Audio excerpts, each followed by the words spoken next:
un peu d'intro, peut-être, avec Alexis Corbière. Alexis. Oui, Guillaume, je crois que c'est au cœur de notre programme. C'est quelque chose de fort, il faut lutter. C'est au cœur, pardon, de notre programme. Bien sûr, beaucoup de choses ont été dites, on va créer des emplois. Mais il y a un objectif, me semble-t-il, et un résultat auquel on sera jugé. Ce sera notre capacité à faire reculer le chômage. Il faut d'abord commencer par une présentation politique, et Noam après précisera les choses. Mais le chômage est un fléau qui mine toute la société. Je vais donner là des chiffres que peut-être beaucoup connaissent concrètement dans leur chair, mais c'est 5,7 millions de nos concitoyens aujourd'hui qui sont touchés par le chômage. Je parle là des catégories A, B, C, D.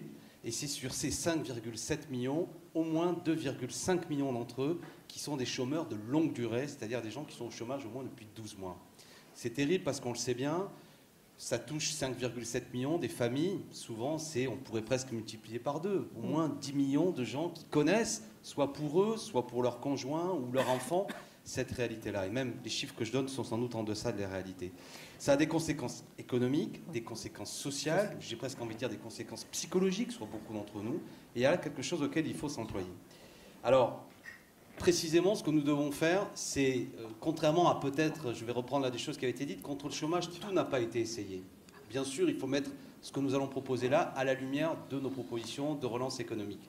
Mais il y a une idée forte qui est d'abord cette sécurité sociale intégrale et ensuite l'État employeur en dernier ressort. Alors, permets-moi de préciser la chose. L'État employeur en dernier ressort, c'est bien la question de l'emploi des personnes lorsqu'elles n'arrivent pas à trouver du travail, disons, sur le marché, marché du travail. C'est-à-dire que, je précise là encore pour que tout le monde entende bien ces chiffres, sur ces il y a sur l'ensemble de ces chômeurs, pratiquement un chômeur sur deux qui ne touche pas d'indemnité. Ah oui. Contrairement à ce qu'on dit, vous savez, il y a souvent la droite, mais pas seulement, qui a tendance à considérer qu'il serait facile d'être au chômage. Qu'il y a un confort. Profiterait. Voilà, un sur deux qui ne touche pas du chômage. Il faut au moins avoir travaillé 4 mois durant ces 28 derniers mois d'activité pour pouvoir bénéficier au moins d'une indemnité. Et ça, ce n'est pas le cas pour beaucoup. Alors, l'idée de la sécurité sociale intégrale, je vais donner une définition. C'est une garantie pour tous les salariés de continuité des droits et des revenus, même en cas de perte d'emploi ou de démission. Et ça aussi, c'est intéressant, ou de démission. Parce qu'au jour d'aujourd'hui, si on démissionne, on n'est pas indemnisé. Zéro, rien du tout. Si on démissionne, pour toute une série de raisons, parce que parfois, y compris la pression au travail, ou bon, là, il y a quelque chose, effectivement, qui est un point d'appui important. Et puis, vis-à-vis de ces chômeurs longue durée, après, ce que nous proposons, c'est cette idée de l'État opposable. Non, l'État employeur en dernier ressort. Ou ce droit opposable à l'emploi. C'est là aussi une idée nouvelle. C'est sous forme d'un contrat coopératif, c'est un contrat de travail qui serait proposé en lien avec la qualification dans un domaine d'intérêt général. Il se trouve que ça tombe bien parce qu'on a un sondage BVA pour Mediascope qui indique que 53% des Français seraient favorables à l'instauration d'un contrat public, puisque c'est bien de ça qu'il s'agit, pour les chômeurs de longue durée. Regardez cette infographie. Voilà. Donc c'est bien ça, Alexis. Tout à fait. On va préciser les choses, nous-mêmes va le faire. Contrat public, ça ne veut pas dire des postes de fonctionnaires. Non. On va en créer. Là, c'est autre chose. Il y a vraiment une perte quand on est au chômage. C'est aussi ces qualifications qu'un salarié peut avoir après une activité professionnelle, dont on sait très bien que s'il n'a pas d'activité, au bout d'un an, 2 ans, il le perd. C'est non seulement une souffrance pour lui, mais c'est une perte terrible pour la collectivité. Donc le fait de maintenir des gens dans des activités, et il y a beaucoup de besoins, on a des objectifs ambitieux, je pense à l'écologie, des exigences sociales. On voit bien qu'il y a là non seulement pour ceux qui vont en bénéficier, indiscutablement un point d'appui très important, quelque chose de tout à fait nouveau, et puis pour l'ensemble de la société, on va garder des salariés tout le temps en activité, évidemment, qui vont continuer à s'améliorer, si je puis dire, parce qu'on sait d'abord que c'est dans l'activité professionnelle qu'on continue à se qualifier. Puis aussi le droit à la formation, etc. Voilà, c'était comme présentation, mais j'imagine, et Noam qui est haut fonctionnaire, tu vas préciser les choses peut-être pour aller un peu plus loin dans ces pistes. Peut-être juste un mot de Jean-Luc sur ces contrats coopératifs. Je ne veux pas lui dérober son travail, mais là, à nouveau, on a une affaire de principe. Dans la Constitution, il est dit que tout le monde a non seulement un droit au travail, mais le devoir de contribuer. Alors, que vaut une proclamation si elle est suivie d'aucun effet? Ce n'est pas vrai. Aujourd'hui, tout le monde n'a pas le droit de travailler et beaucoup de gens sont mis dans l'impossibilité de le faire. L'intérêt de la mesure qu'on vient de proposer, c'est qu'elle a déjà une expérimentation. Ce sont les territoires zéro chômeur. C'est une opération pilote qui est menée par ATD Quart Monde. où on fait l'expérimentation de ça. Ce qui est intéressant, c'est que c'est appuyé sur une loi qui a été adoptée à l'unanimité par les deux assemblées, donc on est quand même dans un terrain qui est balisé et une expérience concrète. Ce qui est intéressant, c'est la démarche, c'est-à-dire que d'habitude, on se demande quel est l'emploi disponible. En vérité, il y a des millions de postes de travail qui sont disponibles, c'est juste le moyen de les payer qui manque, hein. Il y a du travail humain, il y en manque partout. Et là, on part de ce que les gens peuvent proposer. Et ensuite, on s'astreint à une règle. Là, je vais voir toi et puis je dis, bah, vous, qu'est-ce que vous avez envie de faire? Qu'est-ce que vous proposez aux autres? Et c'est à partir de là qu'on cherche où mettre les gens. Et deuxième élément qui entre en ligne de compte, c'est qu'évidemment, ce n'est pas dans le secteur marchand. Il ne s'agit pas de ruiner les entreprises qui existent par des travailleurs payés de l'extérieur, par l'État. Ce n'est pas ça le sujet, hein.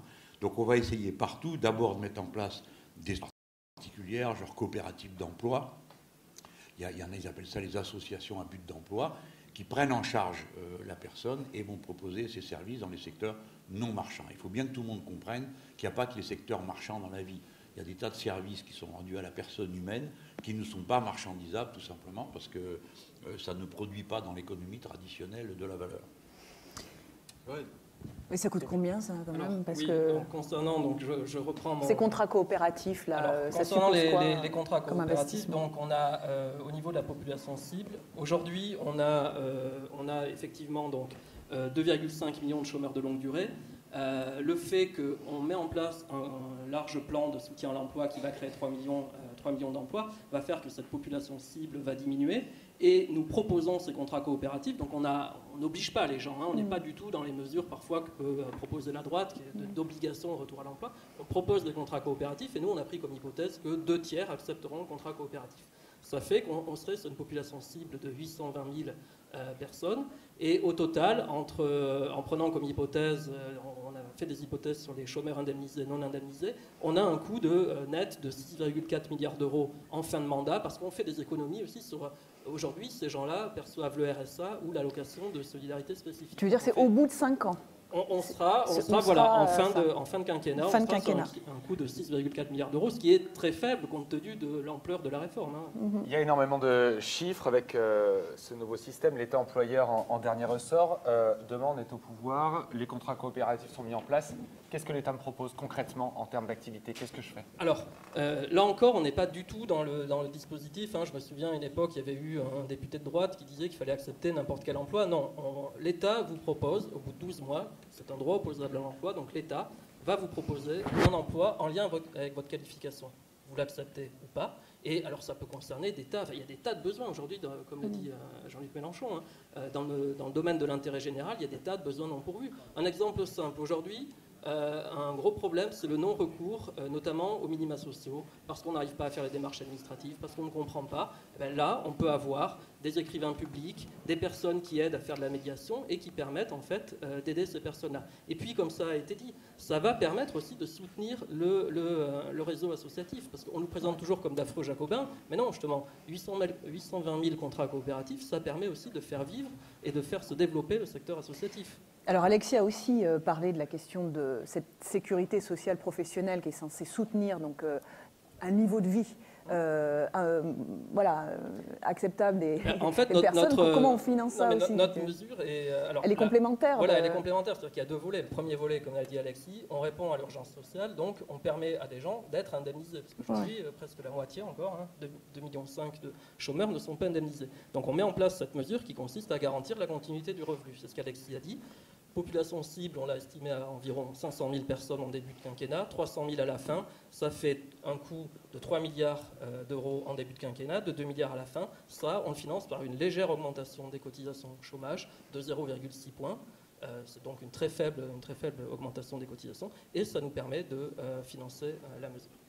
Très bien. On a une question d'internaute sur... ce sujet? On va y venir. On va y venir à ces questions d'internautes. Peut-être un Non, mais commentaire, Alexis. Je crois que j'espère du moins que tout le monde a compris. C'est vraiment un refus de renoncer face au chômage, un refus de toute idée, permettez-moi l'expression, d'une espèce d'organisation scientifique du chômage, comme peut-être certains le proposent. C'est une vraie volonté de dire, là, nous, on n'accepte pas et on mène la bagarre pour qu'effectivement chacun puisse puissent revenir à l'emploi. Et on sait très bien, j'insiste sur le fait que quand on a ce genre de proposition, eh bien évidemment, plus facilement on trouve du boulot, parce que son réseau, à partir de là, professionnel s'élargit. C'est effectivement une expérience, une compétence professionnelle qui est maintenue.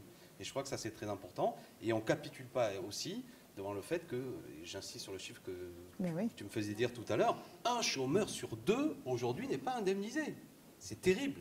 Et là, on voit bien qu'on est dans une pauvreté qui s'installe et qui est terrible et qui coûte, je reprends ce que disait tout à l'heure Jean-Luc Mélenchon, qui coûte très cher à la société. Parce qu'on sait très bien que la pauvreté coûte cher, j'ai envie de dire. Parce qu'en termes de maladie, en termes de précarité accompagnée, etc. Donc là, on voit bien que c'est un levier considérable pour l'ensemble de la société pour que les choses changent. Et puis en plus, politiquement, c'est une façon de répondre effectivement à ce qui est au cœur. Je crois que toutes les études d'opinion démontrent toujours que le chômage est la première préoccupation des Français, à juste raison.